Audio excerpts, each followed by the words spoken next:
et bienvenue. On a le plaisir de vous accueillir aujourd'hui pour cet atelier dédié aux espaces d'apprentissage. Nous avons le plaisir de vous accueillir donc pour ce deuxième épisode de notre nouvelle série Inspiration Formation. Ce sont des rendez-vous qu'on propose avec la région pour imaginer ensemble la formation de demain, pour explorer des pratiques pédagogiques, partager ensemble et puis expérimenter. Aujourd'hui, on accueille Marie-Christine Yorca, alors je ne sais pas si comme nous, vous l'avez peut-être rencontrée au détour du Learning Show. Nous, on a pu assister à un de ces ateliers l'année dernière et on avait envie de la faire venir pour partager ça avec vous. Donc, on va vous proposer aujourd'hui voilà, de partager en collectif, en sous-groupe, avec Marie-Christine Yorca. Et puis, avec vous dans le chat, il y a Sylvie Rochard, qui est coordinatrice de l'animation et de l'accompagnement des professionnels au Greffe Bretagne, donc qui travaille avec moi. Et puis moi, je suis Marie Clermay, chargée d'animation. Et puis, je vais laisser la parole à Marie-Christine pour vous présenter le programme du jour. Donc, c'est parti. Alors, c'est parti. Attention, grand partage d'écran, vous savez que c'est l'enjeu. Donc, je suis tout à fait ravie d'être à distance, mais j'espère avec une intense présence avec vous, puisqu'on a prévu un petit atelier réflexif et puis après avec des apports sur qu'est-ce qui se passe ailleurs et comment s'en inspirer, sur la question justement des espaces d'apprentissage. Alors, qui je suis? Voilà, c'est toujours d'où on parle et qui on est. Donc, moi, je dirige Ago Ingénierie Formation à Toulouse. Je pense que vous l'entendez avec l'accent qui me porte jusqu'à vous. Et ce qui m'intéresse en fait, c'est comment on apprend, comment les gens apprennent et alors comment accompagner des pédagogues, donc la pédagogie païdo-sago, vous savez, dans la racine, hein, j'aime bien moi ça, c'est l'esclave qui accompagne en le tenant par la main l'enfant à l'école et par extension, la pédagogie, c'est devenu l'accompagnement aux apprentissages. C'est pour ça que j'ai choisi que notre boîte s'appelle Ago. Et Ago, c'est aller, avancer, donner envie, etc. Et l'année dernière, j'ai eu le bonheur de me balader un peu dans différents endroits où il y avait des pédagogues, des designers d'espace, pour aller voir comment ils pouvaient bien concevoir ces espaces apprenants. Et un petit peu avant, vous pouvez aller jeter un œil dans un ouvrage collectif qu'on a fait sur les multimodalités. Moi, je traite un peu plus la question des espaces, mais mes autres petits camarades et petites camarades traitent pas par une entrée numérique justement, mais par le mouvement, le corps, le jeu, les apprentissages difficiles, ce qu'on appelait nous les multimodalités. Voilà, donc moi je suis vraiment un pur produit de la pédagogie, hein. Je crois que je ne sais pas faire autre chose. Pour vous inspirer et ceux qui ont envie déjà d'aller voir, je vous ai mis un QR code vers le blog qu'on a eu envie d'appeler Miles, avec l'accent Move in Learning Spaces, comme les miles qu'on parcourt quand on voyage, que vous pouvez, il est ouvert, libre et gratuit, totalement pas fini, il n'est pas fermé, vous voyez, donc vous pouvez aller explorer et les photos, les podcasts et les interviews des personnes que j'ai pu rencontrer, vraiment. Allez vous y balader aussi comme vous en avez envie. Les objectifs que j'ai avec vous aujourd'hui, c'est de garder l'articulation, parce que parfois elle n'est pas si évidente à faire et elle n'est pas forcément conservée entre l'espace et la pédagogie, c'est-à-dire comment l'espace va devenir ce qu'on peut appeler un accompagnateur aux apprentissages. Un pédagogue italien parle d'ailleurs pour l'enseignement de l'espace, ce deuxième ou ce second enseignant comme étant un paramètre assez déterminant dans la façon dont va pouvoir se dérouler mes situations d'apprentissage. Le deuxième, il est autour peut-être de cette question de sobriété ou de se dire que j'ai pas forcément besoin d'avoir beaucoup d'argent pour aménager autrement mes espaces. Bon, là, je parle pas de bâti, si vous voulez, mais je parle d'aménagement des espaces à l'intérieur des murs que j'ai. Et puis, mon troisième objectif, c'est que vous ayez envie, vous voyez, qu'on soit youpi dans l'envie d'essayer des choses un peu différentes dans les espaces que l'on a, voir que ça vous donne de nouvelles idées auxquelles vous n'auriez pas pensé. Alors, comment on va s'y prendre? On a pensé démarrer l'équipe du greffe par un sondage autour des pratiques dans l'espace, puis vous proposer de travailler à un atelier. Je vous donnerai des consignes précises pour réfléchir l'espace. Et à partir de là, je vous amènerai, je l'ai organisé autour de 8 clés, on aurait pu l'organiser autrement, ce qui me paraissait être les points majeurs, si vous voulez, quand on pense autrement ces espaces, et puis faire un retour sur comment ça a pu vous inspirer. J'ai appelé ça Code neuf dans le monde. Bon, j'espère que ça vous fait pas un peu trop là, comme façon de le dire. Mais j'ai eu le bonheur, et finalement, j'ai choisi là, il y a 2 ans, il y a un an et demi maintenant, d'organiser en fait un voyage apprenant pour aller voir comment des concepteurs, et que ce soit en fait de l'école primaire jusqu'aux universités, mais en passant aussi par des lieux de formation de l'adulte. C'est pas si évident hein, le travail sur les lieux de formation de l'adulte, qui travaillaient donc aussi avec des entreprises, mais qui avaient créé leur lieu pour faire revenir justement les personnes des entreprises, avec tout l'enjeu, attractivité et fonctionnalité d'un lieu après le Covid. Vous voyez, il y a quand même eu un changement de fréquentation ordinaire des lieux physiques. Donc, dans des espaces ouverts comme le Groenland et le désert australien, là, on ne va pas en parler, mais c'est comme un espace physique a été utilisé par les habitants comme étant un lieu d'apprentissage différent d'un espace bâti.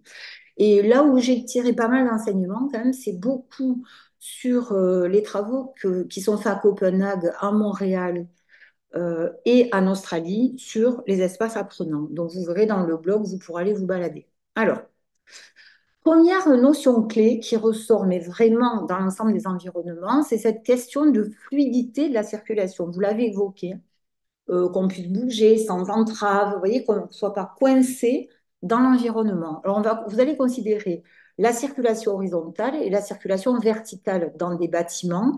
On est un peu à l'échelle du bâti, mais on peut être à l'échelle d'une salle.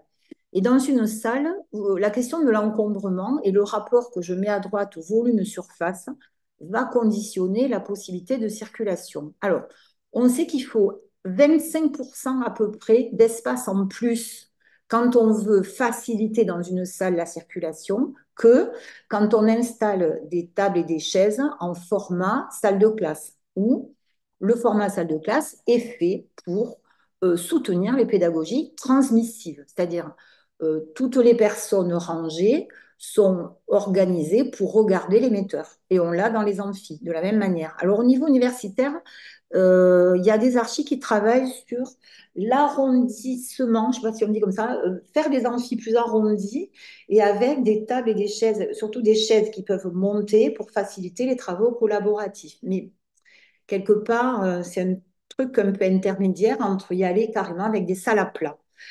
Dans la circulation fluide, le dernier point qui m'intéresse, c'est la question de la proximité, c'est-à-dire où est la salle, j'ai mis salle de classe parce que là on était à la salle de classe, où est la salle de formation par rapport à l'accueil, par rapport à un jardin, donc on pourrait mettre d'autres ailleurs et vérifier les proximités et la façon dont je peux aller facilement d'un endroit à l'autre pour favoriser la fluidité de la circulation. Alors, le, vous pouvez le faire en étant dans l'endroit où vous êtes et vérifier ce qui est possible de faire en termes de fluidité et de travailler le désencombrement de votre espace, ce qui n'est pas forcément si facile. Donc déjà, observez le lieu dans lequel vous êtes et analysez l'encombrement qui est souvent dû à des espaces de rangement dans la salle de formation, oui, par exemple. Et au fait que je n'ose pas pousser les chaises contre le mur en fonction de mes activités. Donc, un exemple de flux, là, c'est à Copenhague, c'est un lycée où ils ont carrément construit, vous voyez, un escargot, les étages, c'est-à-dire qu'il n'y a pas un escalier dans le bâti, il y a comment on peut appeler ça, les paliers qui sont eux-mêmes un escargot, c'est-à-dire qu'à chaque fois que vous avez là des barreaux, ça donne sur un palier qui donne sur un espace extérieur à la classe, qui donne dans des classes. Vous voyez, l'idée, c'est complètement dans ce sens. On peut avoir dans ce même type de lieu ce qu'on appelle des escaliers qui vont permettre la circulation sur l'ensemble des étages, mais qui parfois sont utilisés comme espace informel saisi par les apprenants. Là, on est au niveau du bâti, vous avez peu d'impact là-dessus, sauf si vous collaborez à un projet de reconstruction d'un environnement. Autre notion, autre matérialisation qui est intéressante, vous voyez, ce sont ces escaliers qui ont une double ou triple fonction, puisqu'ils sont à la fois des lieux de circulation, mais aussi des lieux où je m'installe pour collaborer. C'est la raison pour laquelle ils ont mis des poufs sur ces escaliers, pour qu'il y ait un aspect confortable, potentiellement collaboratif, mais qui peuvent aussi servir, via la photo de gauche avec l'écran, de lieu de projection, donc de transmission de cours ou d'informations aux apprenants. Et la fluidité est possible à condition de se caler sur l'organisation. Oui, c'est-à-dire, je ne vais pas passer en même temps qu'un cours est délivré. Donc, ça pose aussi la question de l'organisation dans un espace partagé. Deuxième clé, vous l'avez vraiment évoqué, et celle-là en France, elle est vraiment pas répandue. C'est ce que j'ai appelé penser l'espace élargi. Alors, ça veut dire que soit l'établissement est déjà conçu pour qu'on utilise les espaces, c'est-à-dire qu'on va, je vous montrerai tout à l'heure une photo de toit, par exemple, qui a été pensée pour être utilisée. Et là, vous voyez, l'agora, dans ces lieux-là, l'agora, c'est cette espèce d'escalier que je montrais tout à l'heure, une espèce de place commune qui permet, à partir d'elle, de distribuer d'autres espaces. Les couloirs, nos fameux couloirs qui sont utilisés comme des lieux informels, mais où je peux proposer aux apprenants d'aller faire des situations d'apprentissage. Et les centres ressources, tout ce qui est les bibliothèques, vous savez, dans les lieux, il y a ou pas des bibliothèques, qui vont servir en fait à proposer des situations d'apprentissage qui ne soient pas dans la salle de formation. Et on va trouver aussi des terminologies qu'on n'a pas forcément nous, que j'ai mis à côté de la classe, l'open class, c'est-à-dire les Québécois parlent de contre-classe même, donc la salle qui est collée à la salle de formation, physiquement, je veux dire, et où je vais proposer aux apprenants d'aller résoudre une situation en collectif, puis ils vont revenir. Les balcons élargis plutôt que resserrés, qui peuvent servir de lieu de production collective, les toits, j'en ai parlé, mais aussi les cafétérias qu'on utilise assez peu, nous, et qui peuvent devenir des lieux de collaboration et qui plus est des lieux confortables. Vous voyez, on va avoir aussi dans l'espace élargi la notion de confort. Le modèle de Rosanne Bosch, vous pourrez le creuser, vous, après. C'est une architecte qui est basée à Copenhague et l'éducation nationale en France se sert de ce modèle pour donner une tonalité aux différents espaces. Je trouve que c'est des jolies images en plus. Vous voyez, il y a la montagne, la grotte, le feu de camp, le point d'eau. Hands-on, il est plus récent, l'avant-dernier vert là. C'est pas vraiment un espace, mais c'est comment mettre en pratique les choses. Donc pour nous, ça serait dehors ou un atelier, sortir, un petit peu comme Martine vous l'évoquiez, aller dehors, vivre des expériences sensorielles un peu étonnantes pour se déplacer dans ces processus d'apprentissage. Et les dernières notions qu'elle a amenées, c'est vraiment la notion de mouvement. Et on est de plus en plus soucieux, même en formation continue. Soit il y a des salles dédiées, soit vous augmentez chez les gens la possibilité de bouger. En visio, de plus en plus, on fait des breaks en disant, bon, oh, oh, on bouge, on met la musique, de façon à revenir concentré sur les situations d'apprentissage. Donc là, vous pouvez creuser, il y a énormément de productions sur le modèle de Rosanne Bosch. Je ne sais pas si des gens connaissent, n'hésitez pas, allez-y dans le chat si vous avez envie de dire des choses. Bon, vous voyez, là, open class contre classe, vous avez tout au fond des étudiants, des tables qui sont devant, mais c'est tout un palier, en fait, qui est proposé pour qu'ils puissent se résoudre ensemble. Et à droite, au fond, on a la salle de formation. Les espaces adjacents, là, c'est plutôt des couloirs qui sont utilisés pour créer des zones de collaboration, évidemment équipées au niveau numérique, mais où les étudiants peuvent aller. On a de plus en plus ça dans des universités en France, hein, ça commence à avancer. Moi, j'ai visité l'EM Lyon à Paris. Vous le trouverez sur le blog avec vraiment un super boulot d'archi intérieur qui peut vous inspirer. Les couloirs, alors les couloirs, qui sont des zones dont l'apprenant peut se saisir, mais vous voyez, à condition qu'il soit plutôt large, équipé en prise et en Wi-Fi. Alors là, la prise et le Wi-Fi, c'est le nerf de la guerre pour que les espaces informels soient saisis par les apprenants. Les toits, Donc là, on est dans un lycée à Copenhague qui a été équipé, alors qu'il fait froid à peu près tout le temps à Copenhague. Oui, c'est pas la question qu'on soit confortable sur le toit, mais c'est qu'il est pensé pour pouvoir être utilisé. Bon, en Australie, je trouve que c'était plus compréhensible, mais à Copenhague, il n'y a aucun problème pour utiliser les toits. La troisième clé, je l'ai appelée ambiance, mais en fait, c'est un peu limité. C'est identité, ambiance et confort. Alors, l'ambiance, on va retrouver notre question de matériaux. Ce qu'on définit en architecture comme ambiance, c'est l'utilisation de matériaux, mobilier et couleurs au service des émotions. Donc, attention, c'est-à-dire que l'ambiance peut devenir distractive. Par contre, elle va créer un sentiment de bien-être et d'envie d'être là qui sera importante. Donc là, je vous ai mis des photos de AFI Agenda au Québec, qui est une boîte de formation pour les gens d'entreprise.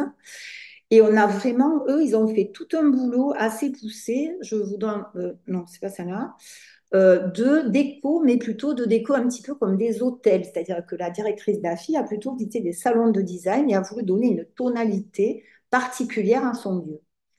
Quand je dis identité, je pense à ça. Identité, en Australie, travaille vraiment sur l'histoire du lieu et du site.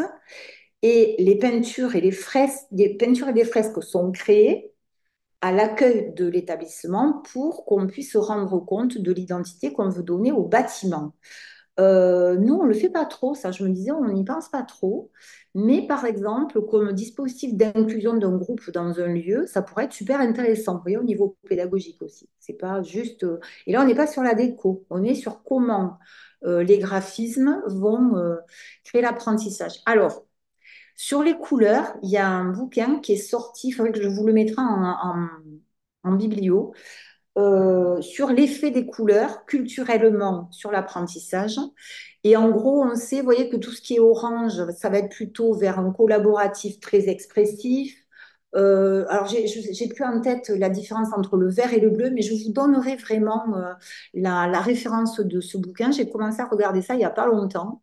Le blanc, par contre, n'est pas forcément une bonne idée parce qu'il est tellement neutre qu'il met dans un état de non-stimulation, alors qu'on se dirait on met des murs blancs.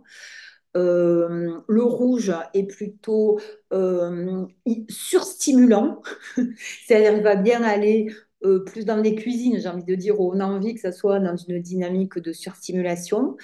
Le violet renvoie, vous voyez, plutôt à c'est la couleur plutôt de la méditation, de quelque chose d'assez fort au niveau mental, mais pas au niveau intellectuel. Donc, vous allez jongler avec ces couleurs. Alors, moi, j'accompagne un CFA, là, et ce qu'on a choisi de faire, c'est de faire qu'un mur de couleurs par pièce, et pas du tout de peindre la pièce en entier. Vous voyez ce que je veux dire? D'avoir un mur qui va donner une tonalité à la pièce. Mais je vous donnerai la biblio. Ça va ou pas? Florence, voilà. Oui, et vous avez raison, Christine. Faire attention à ce que ça reste inclusif au niveau des couleurs et pas faire des perturbations de vue pour les personnes qui sont daltoniennes. Alors pour ça, une solution, c'est celle qu'on voit là, c'est qu'ils co-construisent là. On les voit co-construire avec les enseignants, avec des apprenants, avec des gens du quartier même, puisqu'ils sont très soucieux, et c'est intéressant, des communautés, et en particulier des communautés de voisinage, pour avoir un effet inclusif. Du côté, il faut que je me dépêche un peu, on dirait. Vous voyez, par exemple, à Fiegenda, ils ont fait carrément des choix de fresques de déco, mais je l'ai mis parce qu'ils ont poussé un peu loin avec, vous voyez, leurs meubles. Et ça marche avec le public d'entreprise, hein, c'est-à-dire que c'est extrêmement apprécié par le public d'entreprise qui est une tonalité. Ensuite, dans notre clé 4, il y a tous les travaux de la biophilie qui sont intéressants à regarder. Tout simplement, on avait défini, c'est en train d'être remis en cause, que la biophilie, c'est une attirance innée des humains envers la nature. Alors, dans les années 80, ça a été un peu stabilisé autour de ça. Bon, maintenant, la notion d'inné est un peu remise en cause. Mais en tout cas, J'ai que 10 minutes. Notre cerveau va, même si c'est comment dire, une affiche, il va être plus intéressé par des représentations qui sont inspirées de la nature que par un combat ou, vous voyez, ou quelque chose qui soit autre que la nature. Donc, je vais être vigilant à tout ce qui est lumière, éclairage. Il y a par exemple à Copenhague, en ville en particulier, ils font attention à ce qui est une augmentation et une baisse des températures, de la luminosité en fonction du matin et baisse de la lumière dans la journée. C'est-à-dire, on va utiliser les cycles naturels de la lumière pour faire des variations de temps, de lumière, je vais y arriver, dans des lieux. Et après, un travail sur, ben, vous le voyez, tout ce qui peut plus ou moins être pré-choisi ou choisi au moment de vos situations d'apprentissage. En particulier, j'ai mis les gazouillis d'oiseaux, on peut tout à fait les mettre pendant une situation. Alors, la question de l'eau, elle est intéressante parce que nous, en général, soit il y a des bouteilles, soit on va chercher l'eau aux toilettes. On va remplir nos gourdes aux toilettes. Et là, un enseignant de la fac Laval au Québec me disait, mais moi, qui est français, me dit, moi, je peux plus reprendre l'eau aux toilettes en France. Donc, eux, ils ont énormément, que ce soit en Australie, au Québec ou à Copenhague, des points d'eau très accessibles et voire même, je vous en ai mis le premier d'eau chaude, bon, pour faire son thé. Donc, la question de l'accès à l'eau pour ma sensation de confort est traitée vraiment avec vigilance. Vous voyez, cette histoire de se sentir bien en pouvant boire et me régénérer. Sur la luminosité, j'aimais bien cet exemple de vitre pacifiante sur commande numérique. C'est-à-dire, si vous voulez que les groupes soient séparés, tout est opaque et sur commande numérique, clac, ça devient transparent. C'est assez sophistiqué, mais c'est super efficace. Un petit tour du côté des plantes, où là, ils ont dû carrément embaucher un jardinier pour que la salle dure longtemps. Bon, peut-être qu'on n'est pas dans cette sophistication, mais c'est intéressant de voir la salle serre, il l'appelait. Et dans la biophilie, il y a un travail important à faire sur l'acoustique, parce que si je veux favoriser les travaux de groupe, il y a une vigilance à avoir. Donc, du plus sophistiqué au moins sophistiqué, à droite, c'est juste des panneaux IKEA mobiles que vous trouvez aujourd'hui facilement pour les sortes des budgets. Vous trouvez des panneaux IKEA sans problème. La clé 5, c'est celle de la flexibilité. Tout le monde en a parlé. On le définit comme la capacité de modifier la disposition du mobilier et l'agencement de l'espace pour s'adapter au mieux aux activités d'apprentissage. Donc là, il y a un meuble que j'ai bien aimé qui s'appelle le Totem Zap qui permet cette flexibilité. Je vais vous le montrer, pas là, mais en photo. Donc, c'est un totem qui permet à des apprenants de travailler ensemble, mais qui lui-même est modulable, c'est-à-dire que chaque morceau, vous voyez, le plateau peut se mettre contre le mur ou créer un assemblage de tables. Donc, il y a tout un boulot que font les équipementiers pour essayer que les meubles eux-mêmes soient modulables et flexibles dans un même espace. Là, on est à nouveau à l'Université Laval au Québec. Ça a l'air moche et pas attirant. Mais en fait, c'est intéressant que ce soit moche et pas attirant parce qu'il y a une neutralité et une flexibilité d'usage qui me permet toutes les configurations. Donc là, on a les poufs contre le mur et l'espace est vaste et l'aménagement de l'espace se fait en fonction des intentions d'apprentissage. Et en plus, il y a un travail sur la recherche d'objets solides. L'exemple du flex que fait Steelcase pour proposer des meubles qui me permettent de faire des choses différentes. Alors, Steelcase, c'est des meubles chers, on va dire, ne soyons pas naïfs. Par contre, vous gagnez à aller voir sur leur site tout le travail qu'ils font sur la flexibilité des espaces. Ils travaillent depuis 15 ans, 20 ans avec des designers, des ergonomes sur ces questions-là et c'est vraiment super intéressant. La question des murs dans la flexibilité, soit pour produire des choses créatives, mais aussi pour laisser des traces de production par rapport à des exercices résolus.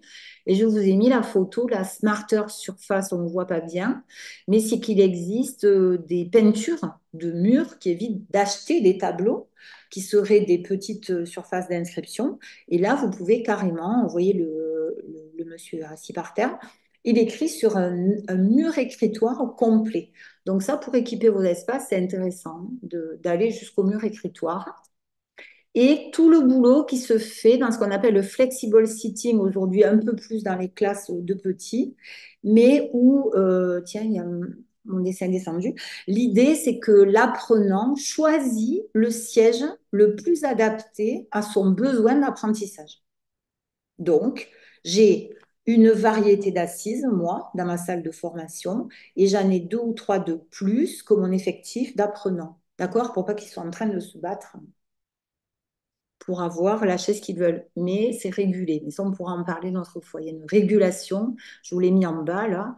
Il y a des enseignants qui créent des cartes pour que les apprenants régulent leur prise de siège. Est-ce que ce siège m'a permis d'aller au bout? Est-ce que ce siège m'a permis de produire, etc. Vous voyez, c'est pas juste je m'assois où je veux. C'est est-ce qu'il est adapté à ma production?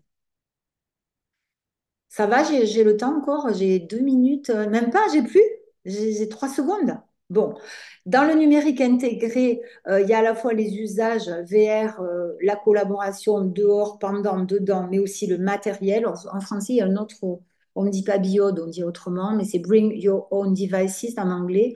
En gros, en français, c'est avec, je crois, viens avec ton matos, quoi. Voilà.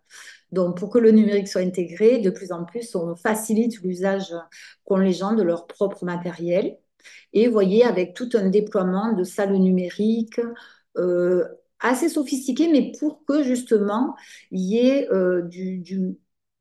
du multimodal ou du comodal avec des studios de production vidéo par les apprenants pour que les productions des apprenants puissent renourrir les situations d'apprentissage. Donc, il est intégré aussi par la production, le numérique.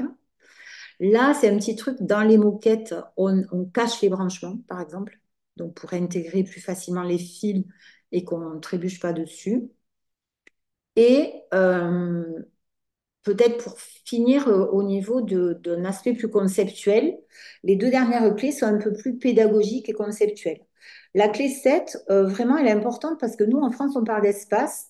Et dans le modèle australien à Melbourne en particulier, il parle d'environnement d'apprentissage. Bon, l'espace étant une partie de l'environnement. Et quand on le prend comme ça, je trouve que c'est très porteur de notre articulation pédagogie, mur, pédagogie, meuble. Donc, l'environnement d'apprentissage va combiner des choix pédagogiques plutôt alignés sur ce que je citais au début, actif, interactif, un espace physique avec des qualités qu'on lui a données, ok, flexibilité surtout, des interactions régulées, je n'ai pas mis, mais des interactions sociales régulées, c'est ma dimension interactive, et je vous le disais, un écosystème numérique. Le tout visant ce qu'on va appeler l'apprentissage en profondeur en France, le deep learning, plutôt que l'apprentissage de surface. Donc là, il y a les travaux d'André Tricot qui sont très intéressants là-dessus. La partie physique devenant une des dimensions de l'environnement d'apprentissage. Voilà, je trouve que ce modèle est très porteur. Ça implique un changement chez nous des postures, où le cours théorique prend moins de place au profit des travaux collaboratifs, mais à condition que les ressources digitales que je vais proposer en présentiel et à distance soient plus importantes comme ne le fait nous encore aujourd'hui. C'est-à-dire qu'il y a des accès à des podcasts, il y a des casques, il y a vraiment tout un boulot dans le présentiel qui va faciliter ce changement de posture. Et la dernière qui va avec, et ça m'a vraiment marqué au Danemark, c'est que moi, on doit me trouver le formateur, mais je n'ai pas besoin de les avoir sous les yeux. Alors, pour des élèves petits, ça change tout. Pour des adultes en formation, finalement aussi, parce que il faut qu'ils me trouvent facilement, donc qu'ils puissent venir me chercher, même comme un recours, si vous voulez, mais pas forcément que je les vois. Et ça me permet d'être complètement, euh, je vous dis en même temps un truc dans le chat, ça me permet d'être complètement euh, pas angoissée par le fait que je ne les ai pas sous le nez et surtout d'utiliser ce que je voulais dire tout à l'heure, ma question d'espace élargi. Vous voyez ma diapo d'espace élargi. C'est-à-dire, si j'ai pas en tête qu'ils peuvent aller partout et que je dois les avoir sous le nez, l'espace élargi, je ne l'utilise pas. Alors, effectivement, quand vous avez votre salle de quand vous avez quand vous avez votre espace de formation, c'est plus facile à appliquer. Et quand vous louez, euh, alors, j'essaie de comprendre, Gwenaël, ce que vous voulez dire. Je m'attends là pour les formateurs qui n'ont pas. Alors, quand vous n'avez pas votre propre local de formation, ce qui peut s'appliquer, c'est effectivement de regarder comment vous pouvez utiliser l'espace élargi. Je vais voir autour et comment je peux l'utiliser en négociant le lien avec avec les gestionnaires de l'espace élargi. Et ensuite, le deuxième espace que vous pouvez vous utiliser, c'est le vôtre. C'est comment dans la salle de formation je peux créer une flexibilité, même si j'ai des tables pas forcément à roulettes et si j'ai des chaises pas forcément à roulettes. Vous voyez, c'est comment vous allez investir, vous, l'espace à l'intérieur de votre salle de formation. Et là, ça pose la question du bruit, de choses comme ça qui vont se négocier avec votre environnement de proximité. Bon, euh, en gros, c'est ça ma réponse. C'est qu'est-ce qu'il y a dehors? Est-ce que je peux y aller? Qu'est-ce qu'il y a dedans? Comment je peux le bouger? Vous voyez bon. Sachant qu'on est plus contraint que quand on va effectivement créer son propre espace, en particulier le bâti.